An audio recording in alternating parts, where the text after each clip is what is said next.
الحمد لله رب العالمين والصلاة والسلام على سيد المرسلين اما بعد فاعوذ بالله من الشيطان الرجيم بسم الله الرحمن الرحيم پڑھیے الصلاة والسلام علیک یا رسول اللہ وعلی آلک واصحابک یا حبیب اللہ الصلاة والسلام علیک یا نبی اللہ وعلی آلک واصحابک یا نور اللہ۔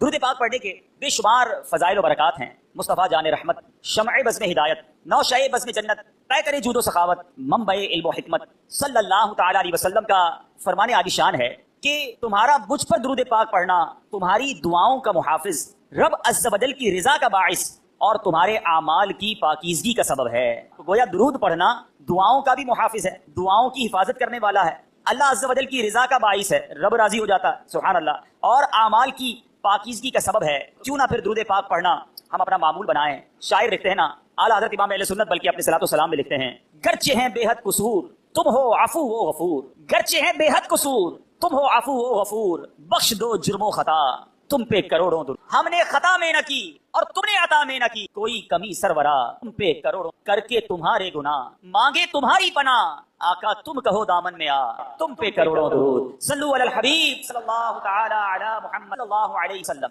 میٹھے میٹھے اسلامی بھائیوں اور مدنی چینل کے ناظرین، آئیے بیان سے پہلے کچھ اچھی نیتیں کر لیتے ہیں۔ نبی پاک علیہ الصلوۃ والسلام کا فرمان عالی شان ہے، نیت المؤمن خیر من عملی، کہ مسلمان کی مومن کی نیت اس کے عمل سے بہتر ہوتی ہے۔ تو آئیے اللہ عز و جل کی رضا پانے، ثواب کمانے کے لیے کچھ اچھی نیتیں کرتے ہیں۔ بیان سننے والے نیت کر لیں کہ نگاہیں نیچی کیے خوب کان لگا کر بیان سنوں گا، ٹیک لگا کر بیٹھنے کی بجائے علم دین کی تعظیم کی خاطر جہاں تک ہو سکا دو زانوں بیٹھوں گا۔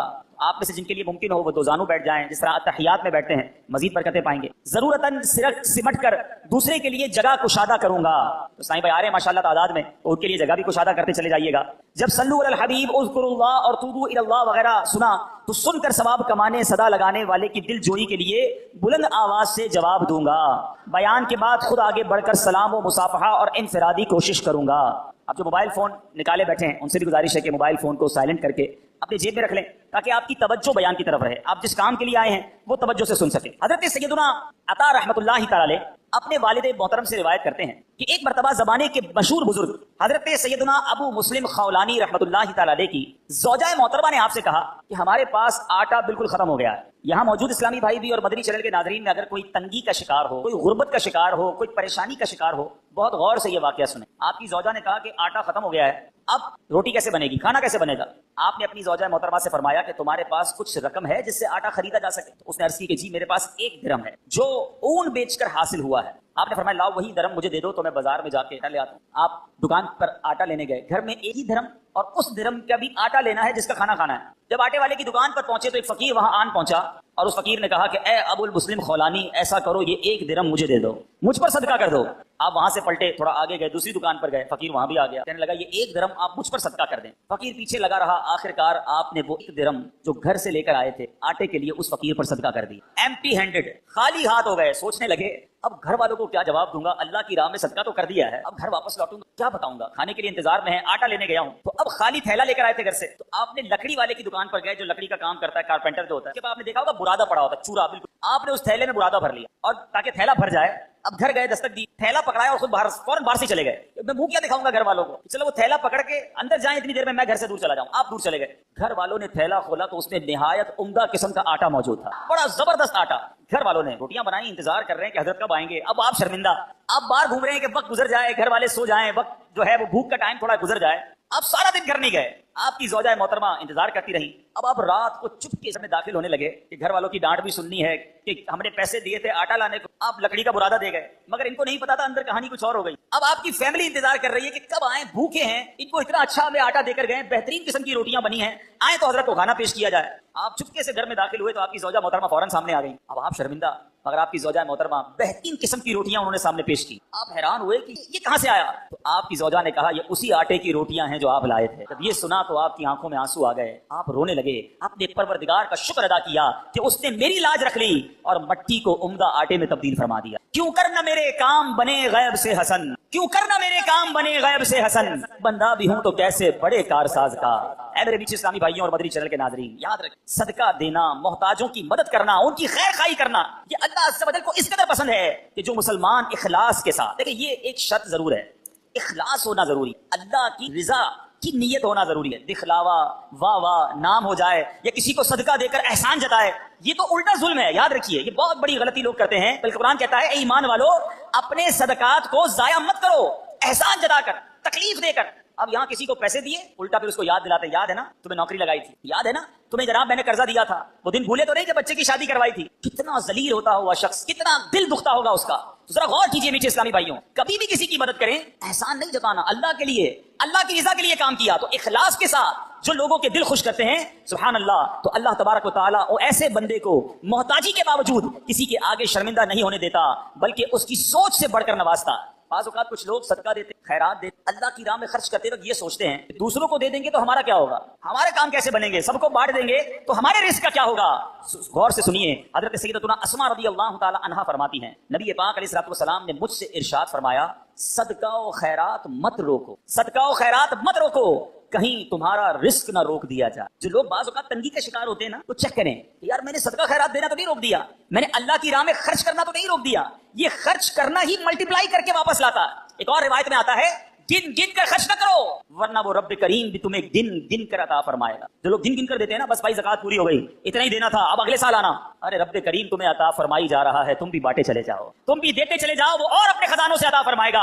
اے میرے بیچ اسلامی بھائیوں، سیدنا امام بدر الدین عینی رحمۃ اللہ تعالی علیہ، جو ابھی میں نے حدیث پڑھی کہ پیارے آقا علیہ الصلوۃ والسلام نے فرمایا صدقہ و خیرات مت روکو کہیں تمہارا رزق نہ روک دیا جائے. اس حدیث کے تحت فرماتے ہیں اس خوف سے اپنے مال کو صدقہ کرنے سے مت روکو کہ وہ ختم ہو جائے گا، کیونکہ اللہ عز و جل تم پر مال کی تنگی فرما دے گا، یہ تجھ سے مال روک لے گا اور رزق کے وسائل ختم فرما دے. نہیں پتا ہوتا بعض اوقات ہم کسی کی مدد کرتے ہیں، اس کی دعا لگتی ہے، ہمارے بگڑے کام بننے سے سنور جاتے ہیں، ہمارے رزق میں برکت شروع ہو جاتی ہے. بعض اوقات کچھ غریب رشتہ داروں کی لوگ مدد کر رہے ہوتے ہیں، کچھ لوگوں کی کفالت کر رہے ہوتے ہیں اور بزنس چلتا رہتا ہے، کاروبار بڑھتا رہتا ہے. اس میں ہماری کوئی عقل، ہماری کوئی ہوشیاری، ہمارا کوئی کمال نہیں ہوتا. کیا معلوم جس کو تم کفالت کر رہے ہو، ہر مہینے جس کے گھر کھانا پہنچا رہے ہو، یہ اسی کی دعائیں ہیں جو تمہارا رزق بڑھتا چلا جا رہا ہے، یہ اسی کی دعائیں ہیں جو تمہیں ترقی ملتی چلی جا رہی ہے. تو اللہ کی راہ میں خرچ کرنے کے لیے دل کھول کر خرچ کرتے رہنا چاہیے، صدقہ دینے میں کنجوسی نہیں کرنی چاہیے. حضرت رابعہ بصریہ رضی اللہ تعالی عنہا کا یقین دیکھو، توکل دیکھو، آپ کا بلیف کیسا تھا کہ ایک بار دو بزرگ حضرت سیدنا رابعہ بصریہ رضی اللہ تعالی عنہا کے یہاں حاضر ہوئے اور یہ نیت تھی کہ حضرت رابعہ بصریہ کھانا کھلائیں گی، ان کا تو کھانا بھی رزق کے حلال پر مبنی ہوگا. اب حضرت رابعہ بصریہ کے پاس دو ہی روٹیاں تھیں، اب دو بزرگ تھے، بھوک بھی لگی ہوئی، وہی دو روٹیاں آپ نے دسترخوان پر ان کے سامنے رکھ دی. ابھی روٹیاں رکھی تھی کہ دروازے پر دستک ہوئی، کسی سائل نے کہا کہ اللہ کے نام پر مجھے کچھ دیا جائے. حضرت رابعہ بصریہ نے مہمانوں کے آگے سے دو روٹیاں اٹھائیں اور اس سائل کو دے دی. مہمان ہکے بکے کہ ہم دسترخوان پر بیٹھے ہیں، ہمیں بھی بھوک لگی ہے، دو ہی روٹیاں تھی، دونوں اٹھا کر دے دی. مگر یقین دیکھو اللہ غنی، ابھی وہ حیرت زدہ ہیں کہ تھوڑی دیر میں دروازے پر پھر دستک ہوتی. ایک کنیز بہت سی گرم روٹیاں لے کر حاضر ہوئی اور عرض کی یہ میری مالکہ نے آپ کے لیے بھجوائی ہیں. حضرت رابعہ بصریہ نے روٹیاں گننا شروع کی، وہ روٹیاں 18 تھیں. آپ نے کہا یہ روٹیاں میری نہیں، کنیز جی حضور آپ کے لیے بھجوائی، کہا میری نہیں ہے واپس لے جاؤ. وہ بزرگ دیکھ رہے ہیں دو گئیں 18 آ گئیں، 18 بھی واپس لوٹا دیں. جب مالکن کے پاس وہ کنیز لے کر روٹیاں پہنچتی ہے اور کہتی ہے حضرت رابعہ بصریہ نے تو واپس لوٹا دی ہیں. کہا روٹیاں کتنی ہیں؟ کہا 18. کہا یہ دو بچ گئی تھیں، یہ بھی ساتھ ملا کر لے جاؤ. واپس جاتی ہے، حضرت رابعہ بصریہ کو پھر پیش کرتی ہے کہ میری مالکن نے پیش کی ہے. پھر روٹیاں گنی، 20 روٹیاں تھیں. آپ نے کہا ہاں یہ میری روٹیاں ہیں، کیونکہ اللہ کے وعدے پر مجھے سچا یقین ہے، میری راہ میں ایک خرچ کرو میں 10 عطا فرماؤں. دو دی تھی تو 18 کیسے آ گئیں؟ اللہ کی راہ میں دو خرچ کی ہیں تو 20 ہی روٹیاں ملنی ہیں. اللہ اکبر. اے میرے بیچ اسلامی بھائیوں، مدنی چینل کے ناظرین، جس دن یہ توکل پیدا ہو جائے نا، جس دن یہ بھروسہ رب پر ہو جائے، پھر دیکھیں کیسے غیب سے کام بنتے ہیں. ہاں لیکن ایک بات کا خیال رکھنا ہوگا، کہیں کوئی خرچہ کرتے ہی انتظار کرنا شروع کر دے کہ آج جناب مسجد کے ڈبے میں 10 روپے ڈالے تھے، اب دیکھو 100 روپے کب ملتے ہیں. پورا دن گزر گیا، 100 روپے نہیں ملے، اگلا دن گزر گیا، پھر بھی 100 روپے نہیں ملے، یہ تو ایک کے 10 ملنے تھے. اے میرے بیچ اسلامی بھائیوں، یاد رہے رب کی رضا اور رب ہمارے بارے میں ہمیشہ یاد رکھے. اللہ کے جو فیصلے ہیں نا، اس پر یقین کر لو کہ جو فیصلے ہمارے بارے میں ہے نا، وہ ہم سے بہتر رب جانتا ہے اور رب ہمارے لیے ہمیشہ بہتر فیصلہ فرماتا ہے. ضروری نہیں کہ آپ نے صدقہ دیا آپ کا مال ہی بڑھ جائے، ہو سکتا ہے اس صدقے کی وجہ سے آپ سے کوئی آفت دور ہو جائے، آپ سے کوئی مصیبت دور ہو جائے. مجھے بتائیں آپ نے 10 روپے دیے مسجد میں، 100 روپے نہیں ملے، لیکن آپ کا ایکسیڈنٹ ہونے والا تھا، وہ ایکسیڈنٹ سے آپ بچ گئے. آپ پر کوئی خطرناک بیماری آنے والی تھی، آپ اس سے بچ گئے، تو وہ 100 روپے اچھے تھے یا ایکسیڈنٹ سے بچنا اچھا؟ تو اللہ کے فیصلوں پر یقین ہونا چاہیے. احادیث میں انشاءاللہ آگے بیان بھی کروں گا، احادیث بھری ہوئی ہیں، بہت ساری احادیث ہیں کہ صدقہ بری موت کو دور کرتا ہے، صدقہ بلا کو دور کرتا ہے، صدقہ مصیبتوں کو دور کرتا ہے، صدقہ تنگی کو دور کرتا ہے. تو اے میرے بیچ اسلامی بھائیوں، صدقہ دینے میں دل کی خوشی کے ساتھ اللہ کی راہ میں خرچ کرنا چاہیے. ایک اور واقعہ سنیے کہ کس طرح صدقے سے بلائیں دور ہوتی ہیں. سیدنا اکرمہ رضی اللہ تعالیٰ عنہ فرماتے ہیں ایک ملک کا بادشاہ بہت ظالم اور کنجوس، بڑا ظالم اور ایسا عجیب و غریب کنجوس، اس نے اعلان کر دیا کہ میرے ملک میں اگر کسی نے مسکین یا فقیر کو صدقہ کیا تو اس کے کوئی غریب کی مدد نہ کرے، اگر ایسا کوئی کرے گا تو میں اس کے ہاتھ کاٹ دوں گا. یعنی خود غریب کی مدد بھی نہیں کرنی اور پورے ملک نے بھی کوئی غریب کی مدد نہ کرے. بڑا عجیب و غریب اعلان تھا. اچھا جناب، اب ایک خاتون تھی، لوگ تو خوف سے ڈر گئے تھے، کوئی صدقہ نہیں دے رہا تھا، کوئی خیرات نہیں دے رہا تھا. مجبور ہو کر ایک عورت کے پاس آیا اور کہا مجھے اللہ کے راہ میں کچھ دو، میں بہت بھوکا ہوں، کھانے کے لیے کچھ نہیں. وہ عورت نے بھی بادشاہ کا اعلان سنا ہوا تھا، وہ بھی ڈری ہوئی. اس نے بھی صدقہ دینے سے اس نے سوچا کہ صدقہ دوں گی تو میرے بھی ہاتھ کٹ جائیں گے. لیکن فقیر نے کہا مجھے اللہ عز و جل کی رضا کی خاطر کچھ تو کھانے کو دے دو. وہ التجا کرتا رہا. آخر اس عورت کے دل میں رحم آ گیا. اس عورت نے اس فقیر کو صدقہ دے دیا، کھانے کو دے دیا. اب 2 روٹیاں دی اسے کھانے کو. فقیر روٹیاں لے کر دعائیں دیتا ہوا چلا گیا. بادشاہ کو پتا چل گیا کہ ملک میں ایک ایسی عورت ہے جس نے کسی فقیر کو صدقہ دیا. اس نے اپنے بندے بھیجے اور اس خدا ترس رحم دل عورت کے دونوں ہاتھ کاٹ دیے گئے. اس کے دونوں ہاتھ کٹ گئے. اب میٹھے اسلامی بھائیوں، کچھ عرصے کے بعد بادشاہ نے اپنی والدہ سے کہا کہ مجھے اپنی مملکت کی سب سے حسین لڑکی سے شادی کرنی ہے. اس کی ماں نے جب معلومات کروائی تو پتا چلا پورے ملک میں ایک لڑکی سب سے زیادہ حسین ہے، مگر اس میں ایک خامی یہ ہے کہ اس کے دونوں ہاتھ نہیں. اس نے بادشاہ سے کہا. بادشاہ نے لڑکی کو دیکھا، اسے پسند آئی، اس سے شادی کر لی اور وہ عورت اب ملکہ بن گئی. جس نے 2 روٹیاں صدقہ کی، ہاتھ کٹ گئے، اب وہ بادشاہ کی زوجہ بن گئی. بڑی زندگی آرام سے گزرنے لگی. مگر ایک اور امتحان اس کی زندگی میں باقی تھا. پھر کیا ہوا کہ ایک مرتبہ، کیونکہ اور بھی اس کی بیویاں تھیں بادشاہ کی، نئی نویلی دلہن کے ساتھ بادشاہ بہت وقت گزارتا، بڑی نوازشات کرتا. دوسری جو بیویاں تھیں وہ حسد کرتی تھیں. ایک مرتبہ بادشاہ طویل عرصے کے لیے ملک سے باہر گیا تو بادشاہ کی بیویوں کو اچھا موقع ملا. انہوں نے بادشاہ کو خط میں لکھا کہ تمہارے پیچھے تمہاری بیوی ہے، نئی دلہن جو ہے وہ برے کام کرتی ہے، اس کا کردار اچھا نہیں. بادشاہ نے بغیر کسی تحقیق کے حکم دے دیا کہ میری بیوی کو اٹھایا جائے اور جنگل میں پھینک دیا جائے، محل سے نکال کر جنگل میں پھینک دو. اب وہ عورت جنگل میں پہنچ گئی. بیابان جنگل تھا. اس کا ایک بیٹا بھی ہو گیا تھا بادشاہ سے. اب اتنی دیر میں میرے پیچھے اسلامی بھائیوں، وہ عورت اس جنگل میں نہر میں پانی پینے کے لیے جھکی تو اس کے ہاتھ سے وہ بچہ بھی پانی میں گر. زور زور سے رونے لگی. بچہ بھی پانی میں ہے، دونوں ہاتھ بھی نہیں ہیں. پکارے تو کسے پکارے؟ اچانک 2 خوبصورت نوجوان آئے. انہوں نے کہا کیوں رو رہی ہیں؟ کہا میرا بچہ پانی میں چلا گیا. اس نے فوراً اس نوجوان نے آگے جا کر اس بچے کو پانی سے نکالا. کہا اور آپ کو کچھ چاہیے تو بتائیے، کوئی اور آپ کی خواہش ہو تو بتائیے، کچھ اور آپ دعا کرنا چاہیں. تو اس عورت نے کہا کہ میرے ہاتھ مجھے واپس مل جائیں. ان نوجوانوں نے دعا کی، اللہ تعالیٰ نے دونوں ہاتھ بھی اسے واپس کر دیے. اب ان نوجوانوں نے اس عورت کو کہا کہ آپ جانتی ہیں ہم کون ہیں، ہم دونوں کون ہیں؟ عورت نے کہا میں تو نہیں جانتی، البتہ یہ معلوم ہے آپ کی برکت سے میرا بچہ بھی مل گیا، میرے ہاتھ بھی واپس آ گئے. وہ 2 نوجوان کہتے ہیں ہم تیری وہی 2 روٹیاں ہیں جو تو نے غریب سائل کو دی تھی. صدقہ اللہ کی راہ میں خرچ کرنا کب کہاں کام آتا ہے. اس عورت کو 2 روٹیوں کے بدلے 20 روٹیاں نہیں ملی. حضرت رابعہ بصریہ کو 20 روٹیاں ملی تھی. ہو سکتا ہے کوئی کیلکولیشن کرنے والا کہے یار میں 1000 روپے دوں گا 1 لاکھ روپے مل جائیں گے. نہیں ملے، مگر اس کو ہاتھ واپس ملے، بچہ واپس مل گیا. کیا معلوم مجھ پر اور آپ پر کوئی بلا آنے والی ہو، کوئی مصیبت آنے والی ہو، کوئی بیماری آنے والی ہو، اگر اللہ کی راہ میں صدقہ دیں، کسی غریب کی مدد کریں اور اس کے دل سے دعا نکلے اور اللہ کریم ہم سے وہ مصیبت کو ٹال دے. تو اے میرے پیچھے اسلامی بھائیوں، مدنی چینل کے ناظرین جو آج کورنگی میں مجھے سن رہے ہیں، بعض اوقات جب صدقہ اور خیرات کی بات آتی ہے تو بعض لوگوں کے ذہن میں یہ بات آتی ہے میں تو خود غریب ہوں، میں تو خود پریشان ہوں، میں تو خود نوکری کرتا ہوں، میں تو خود کرائے کے گھر میں رہتا ہوں، ارے میں صدقہ اور خیرات کیسے دوں؟ یہ غلطی ہے اسلامی بھائیوں. یاد رکھیے اللہ تبارک و تعالیٰ کی بارگاہ میں اخلاص دیکھا جاتا ہے. رب کی بارگاہ میں کوانٹٹی نہیں کوالٹی دیکھی جاتی ہے. کوئی لاکھوں صدقہ کرے اخلاص نہیں، اس کے صدقے کا کوئی فائدہ نہیں. کوئی 1 روپیہ صدقہ کرے اور اللہ کی رضا کے لیے اخلاص کے ساتھ کرے، کیا معلوم وہی روپیہ اس کی مغفرت کا ذریعہ بن جائے. نیت بارگاہ الہی میں دیکھی جاتی ہے. یہ گویا اللہ سے کاروبار ہے. اس کو خرچ کرتے وقت دل میں ملال نہ لانا. اللہ نے تھوڑے دیے ہیں، تھوڑے خرچ کرتے رہو. جب وہ زیادہ عطا فرمائے زیادہ خرچ کرتے رہو. اللہ کی راہ میں خرچ کرتے رہا کرو. رب کریم تمہارا ملٹی پلائی کر بہت زیادہ بڑھا کر تمہیں عطا فرمائے گا. اے میرے بیچ اسلامی بھائیوں، قرآن مجید فرقان حمید میں صدقہ دینے والے، اللہ کی راہ میں خرچ کرنے والوں کے کیسے کیسے فضائل بیان ہوئے. سبحان اللہ. قرآن صدقہ کرنے والوں کی تعریف اور صدقہ کرنے کی ترغیب ہوئے کیا ارشاد فرماتا ہے. چنانچہ پارہ 27 سورہ حدید آیت نمبر 18 میں اللہ تبارک و تعالی فرماتا ہے ان المصدقین والمصدقات واقرضوا اللہ قرضا حسنا یضاعف لهم ولهم اجر کریم. ترجمہ کنز ایمان، بے شک صدقہ دینے والے مرد اور صدقہ دینے والی عورتیں اور وہ جنہوں نے اللہ کو اچھا قرض دیا ان کے دونے ہیں اور ان کے لیے عزت کا ثواب ہے. اسی طرح حدیثوں میں صدقے کے کیسے فضائل. اللہ اللہ نبی پاک علیہ الصلوۃ والسلام فرماتے ہیں صدقہ برائی کے 70 دروازے بند کرتا ہے. پتہ نہیں کون کون سی برائی میرے پاس آنے والی ہو، میرے گھر میں کون کون سی برائی آنے والی ہو، صدقہ دیا اور وہ برائی کا دروازہ بند ہو جائے. پیارے آقا علیہ الصلوۃ والسلام فرماتے ہیں جو اللہ عز و جل کی رضا کی خاطر صدقہ کرے تو وہ صدقہ اس کے اور آگ کے درمیان آڑ بن جاتا ہے. جہنم کی آگ اور بندہ صدقہ دینے کے والے کے درمیان یہ پردہ ہو جائے گا، یہ آڑ بن جائے گا. نبی پاک علیہ الصلوۃ والسلام فرماتے ہیں صدقہ دو. اے بیماروں جو مجھے سن رہے ہو، جو یہاں بیمار بیٹھے ہیں، جن کے گھروں میں بیمار ہیں، جو مدنی چینل کے ناظرین مجھے سن رہے ہیں، سنو میرے آقا علیہ الصلوۃ والسلام فرماتے ہیں صدقہ دو اور صدقے لیے اپنے مریضوں کا مداوا کیا کرو.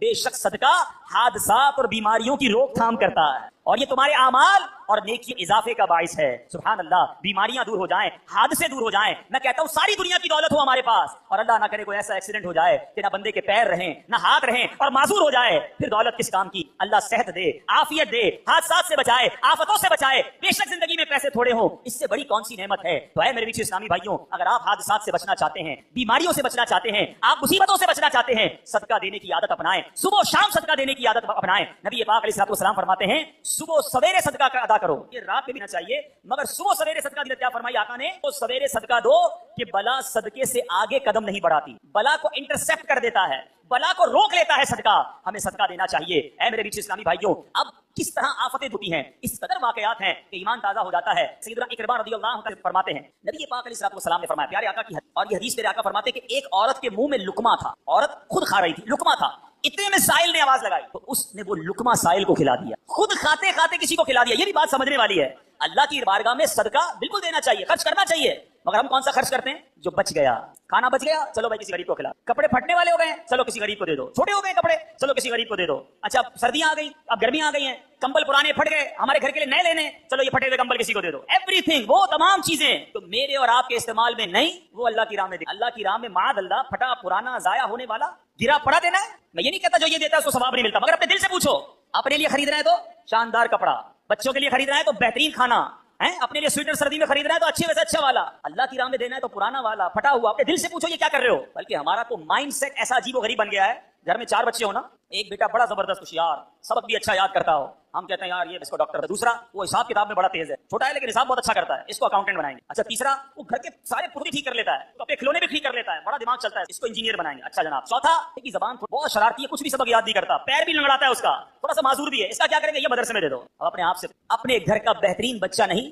بچہ بھی وہ مدرسے میں دینا ہے جو ہمارے کسی کام کا نہیں ہے. پھر ہم کہتے ہیں پتہ نہیں ہمارے علماء جو ہیں وہ زمانے کے مطابق بات نہیں کرتے, اس قدر جناب ہمارے علماء کے اندر ایجوکیشن نہیں ہے. آپ بتائیں نا, ہم نے کون سا را مٹیریل دیا مدرسے کو؟ ہم دیتے نا اپنے خاندان کا سب سے ذہین بچہ کہ بناؤ اس کو مفتی, یہ ساری دنیا میں جا کر دین کا ڈنکا بجائے گا. مگر ہم نے اپنا اچھا بچہ اپنے لیے سنبھال کے رکھنا ہے, جس بچے کا کوئی فائدہ نہیں, کوئی کام نہیں, اس کو مدرسے میں ڈال دو. اللہ کی خرچ کرنے کی باری آتی ہے تو دل پر بوجھ کیوں ہوتا ہے؟ ارے دیا کس نے مجھے اور آپ کو؟ قرآن پاک کے 4 پارے کی پہلی آیت ہے, لن تنالوا البر حتى تنفقوا مما تحبون. قرآن کہتا ہے تم ہرگز بھلائی کو نہیں پہنچ سکتے جب تک اللہ کی راہ میں اپنی پیاری چیز خرچ نہ کرو. کون کرتا ہے پیاری چیز خرچ؟ ارے مزہ اسی میں. اس خاتون نے جو میرے آقا حدیث میں سنا رہا ہوں, اپنے منہ کا لقمہ نکال کر سائل کو دے دیا. ہم کہتے نہیں یار پہلے میں کھا لوں, پھر بچ جائے گا تو کسی کو کھلاؤں گا, پہلے میرا کام سیدھا ہو جائے, پہلے میں اپنا کام کر لوں, اس کی باری بعد میں آئے گی. ٹھیک ہے, جیسا دو گے ویسا ملے گا بھائی. اچھا دو گے, دل سے دو گے, اخلاص سے دو گے, اللہ کی رضا کے لیے دو گے, پھر دیکھو رب تمہیں کیا عطا فرماتا.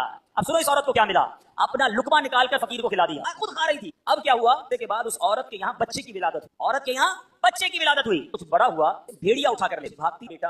اب فرشتے کو حکم کہ اس بھیڑ کے پاس جاؤ, اس کے منہ سے اس عورت کا بچہ چھین کر عورت کے حوالے کر دو, اور اس کی ماں سے کہنا اللہ عز و جل نے تم پر سلام بھیجا ہے اور یہ لقمے کے بدلے لقمہ ہو گیا ہے. تم نے اپنے منہ سے لقمہ نکال کر میری راہ میں خرچ کیا تھا, تمہارے بچے کو بھیڑیے کے منہ سے نکال کر اللہ نے واپس عطا فرما دیا. یہ ہے صدقہ.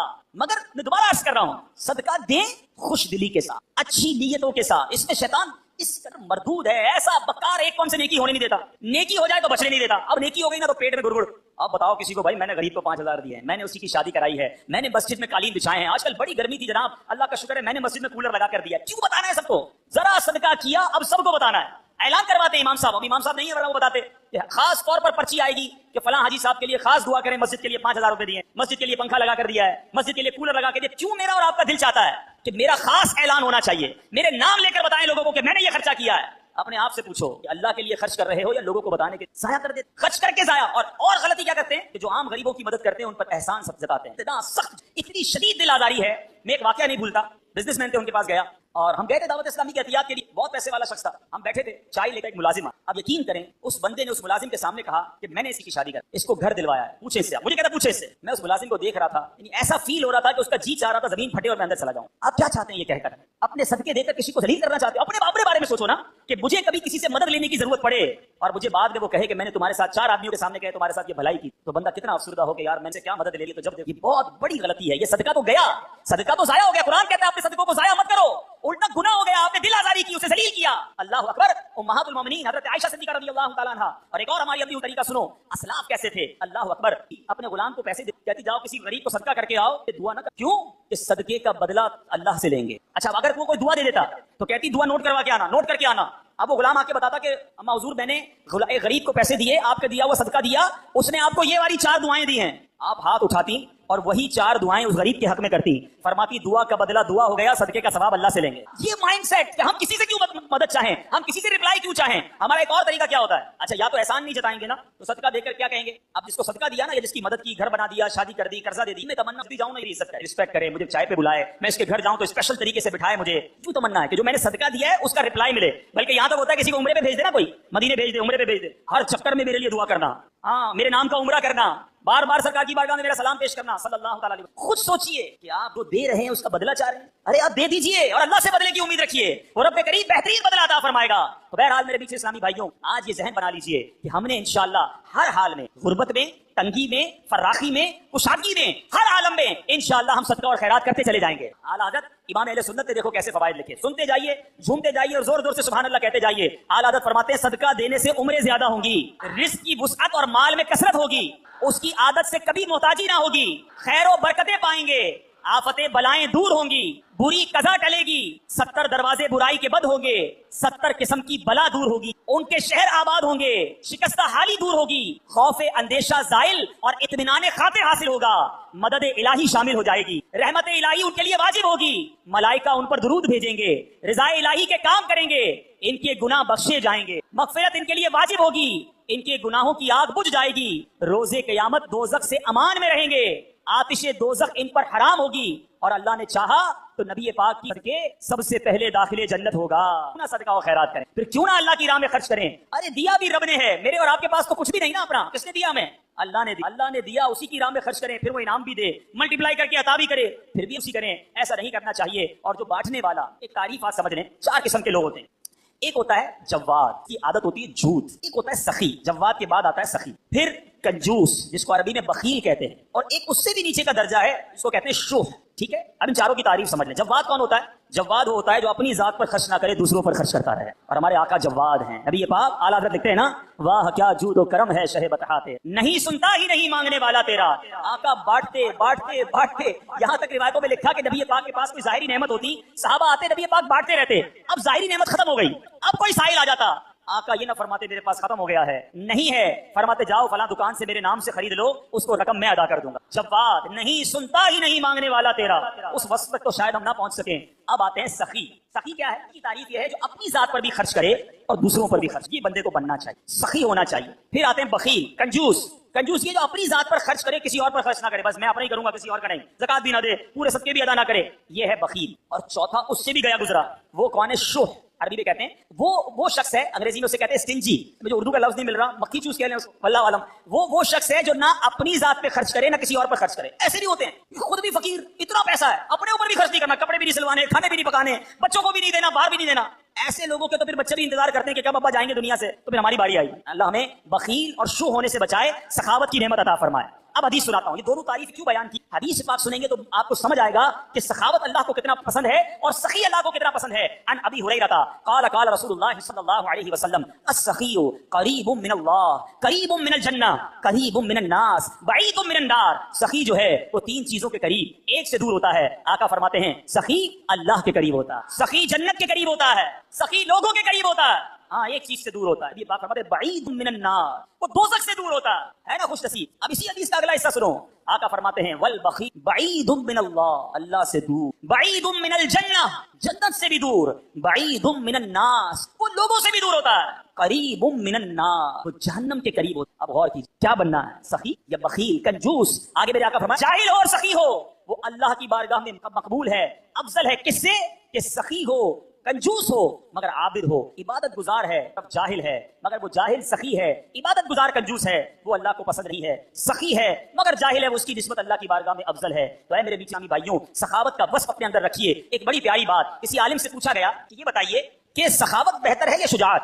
بڑا خوبصورت سوال ہے۔ سخاوت تو سمجھ گئے نا، اللہ کی راہ میں خرچ کرنا، اپنی شجاعت کس کو کہتے ہیں؟ بہادری، بڑا بندہ طاقتور ہو، بہادر ہو۔ سوال کیا گیا سخاوت بہتر ہے یا شجاعت، میں بہادر بنوں یا سخی بنوں؟ بڑی کمال کا جواب دیا، کہتے ہیں اللہ جسے سخاوت دینا اسے شجاعت کی ضرورت ہی نہیں ہوتی ہے کہ لوگ خود بخود سخی کے سامنے چت ہو جاتے ہیں، سخی کے پیار کرنے والے بن جاتے ہیں، اس کی مدد کرتے ہیں، اس کو لڑائی کی ضرورت ہی نہیں پڑتی، اس کو طاقت کی ضرورت ہی نہیں پڑتی، اس کی سخاوت ہی اس کے کام بنا دیتی ہے۔ وہ میرے بیچ اسلامی بھائیوں، اپنے اندر یہ وصف پیدا کریں۔ ایک بہت خوبصورت حدیث پاک، بہت زبردست ہم سب کے لیے لیسن ہے۔ بانٹتے وقت کبھی بھی دل میں یہ خیال آئے نا کہ یار یہ کہہ تو ٹھیک رہے ہیں بانٹنا چاہیے، لیکن میرے پاس اگر 10,000 ہیں میں 2,000 دے دوں گا تو 8 ہی رہ گئے نا، کم ہی تو ہو گئے۔ یہ کہہ رہے ہیں بڑھ رہے کم، بڑھتا رہے کم ہو رہے ہیں، اب میں جتنے بھی دیتا جا رہا ہوں میرے تو جیب سے بھی کم ہو رہے ہیں، اکاؤنٹ سے بھی کم ہو رہے ہیں، اور مولانا صاحب کہہ رہے ہیں بڑھ جائیں ہیں۔ آپ سنو میرے آقا کے سبحان اللہ۔ ان عائشہ رضی اللہ تعالی عنہ انہم ذبحوا شاۃ، بی بی عائشہ فرماتی ہیں کہ اہل بیت نے بکری ذبح کی، فقال النبی صلی اللہ علیہ وسلم ما بقی منہا، آقا علیہ الصلوۃ والسلام نے فرمایا اس بکری میں سے کیا بچا؟ اہل بیت نے بکری ذبح کی، تقسیم کی، آقا نے پوچھا ما بقی منہا، اس میں کیا بچا؟ قالت ما بقی منہا الا کتفها، کہتی حضور کاندھے کے سوا کچھ نہیں بچا ہے، سب بانٹ دیا، بکری کا کندھا بچ گیا ہے۔ اللہ اکبر۔ نبی پاک فرماتے ہیں بقیہ کلھا غیر کتفها، آقا فرماتے ہیں اے عائشہ کندھے کے سوا سب بچ گیا ہے۔ دیر بعد سمجھ آئے گی بات، مگر کمال کی بات کی ہے میرے آقا نے، سمجھ آئی بات؟ کاندھے کے سوا کچھ نہیں بچا، بی بی عائشہ نے کہا۔ نبی پاک فرماتے ہیں اے عائشہ کاندھے کے سوا سب بچ گیا ہے، یعنی جو بٹ گیا ہے وہ بچ گیا ہے، جتنا بانٹا ہے وہی جمع ہو گیا آخرت کے اکاؤنٹ میں۔ تو ایک بات ذہن میں رکھو کہ آج میں اور آپ جو خرچ کر رہے ہیں، جو اللہ کی راہ میں دے رہے ہیں، وہ ہم سب کی آخرت کے اکاؤنٹ میں جمع ہو رہا ہے، وہ ہم سب کو انشاءاللہ وہاں جا کر ملے گا۔ اے میرے بیچ اسلامی بھائیوں، صدقہ کس طرح ہمارے جو ہے وہ مال کو بڑھاتا ہے، بہت خوبصورت بات مفتی احمد یار خان فرماتے ہیں زکات دینے والے کی زکات ہر سال بڑھتی رہتی ہے۔ تجربہ ہے کہ کسان جو بیج کھیت میں پھینک کر آتا، اب دیکھیں نا کسان اگر پوری بوری بیج لے کر جائے کھیت میں پھینک کر آ جائے، آپ کا یار کیسا جاہل تھا، پوری بوری خالی کر کے آ گیا، عقل مند کیا کہے گا آج بوری خالی کی ہے، کچھ دنوں کے بعد ٹرک بھر کر واپس آئے گا۔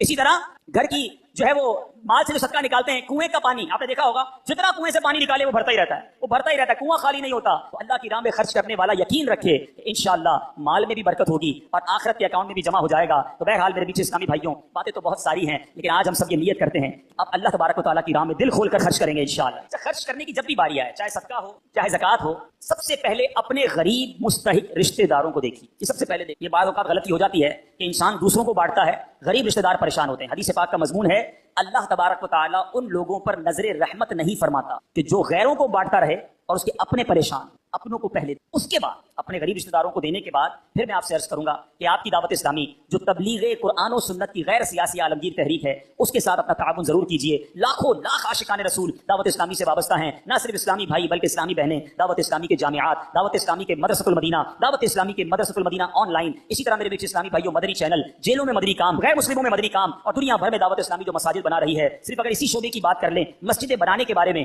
تو دعوت اسلامی ایک سال میں کم و بیش 700 کے قریب مسجدیں بناتی ہے۔ 365 اگر سال کے دن ہیں تو گویا روزانہ کم و بیش 2 مسجدیں ایوریج دعوت اسلامی دنیا بھر میں بنا رہی ہے۔ کیوں نہ اس عظیم و شان تحریک کے ساتھ دیا جائے؟ تو نیت کریں انشاءاللہ اپنی زکات، اپنے صدقات، اپنا فطرہ، اپنے عطیات میں اپنی دعوت اسلامی کا بھرپور ساتھ دیں گے۔ بی عائشہ صدیقہ رضی اللہ تعالیٰ عنہا فرماتی، اس کا خلاصہ یہ ہے کہ انہوں نے پیارے آقا علیہ الصلوۃ والسلام سے کچھ اس طرح سوال کیا کہ حضور کیا شعبان آپ کو بڑا پسند ہے، آپ اس مہینے میں اس کثرت سے روزے رکھتے ہیں؟ نبی پاک علیہ الصلوۃ والسلام نے کچھ اس طرح ارشاد فرمایا جس کا مضمون ہے کہ اس مہینے ایک رات ہے جس رات بندوں کے اعمال نامے رب کی بارگاہ میں پیش کیے جائیں گے۔ اس رات کو بہت سارے نازک فیصلے ہوتے ہیں، اور میری یہ تمنا ہے کہ جب میرا اعمال نامہ رب کی بارگاہ میں پیش ہو یا جب میں دنیا سے اٹھایا جاؤں تو میں روزے سے ہوں۔ اے میرے بیچ اسلامی بھائیوں، ہمیں اس مہینے میں خوب روزے رکھنے ہیں، تو نیت کریں انشاءاللہ آج کے بعد ہماری کوئی نماز قضا نہیں ہوگی، رمضان کے پورے روزے رکھیں گے، فلمیں ڈرامے نہیں دیکھیں گے، گانے باجے نہیں دے سنیں گے۔ سبحان اللہ۔ اسی شعبان آپ کو معلوم ہے کن کا مبارک دن ہے؟ محدث اعظم پاکستان مولانا سردار احمد صاحب کا یوم عرس بھی ہے۔ مولانا سردار احمد چشتی قادری رحمۃ اللہ تعالی مشرقی پنجاب میں 1321 سنے ہجری بمطابق 1903 سنے عیسوی پیدا ہوئے۔ آپ نے یکم شعبان المعظم 1382 سنے ہجری بمطابق 29 دسمبر سن 1962 میں وصال فرمایا۔ آپ کی عظمت و بزرگی میں آپ کی والدہ کی دعاؤں کا بھی عمل دخل تھا۔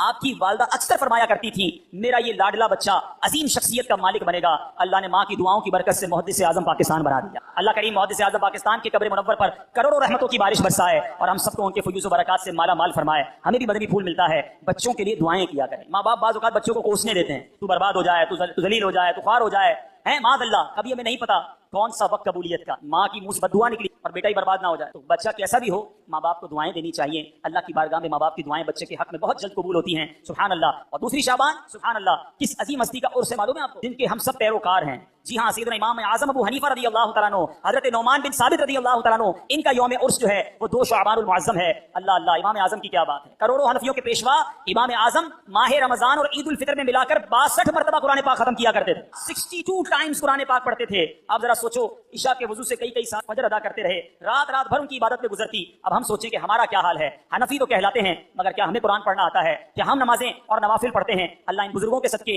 ہمیں بھی قرآن پاک سے محبت عطا فرمائے اور ان بزرگوں کا فیضان عطا فرمائے۔ صلو علی الحبیب۔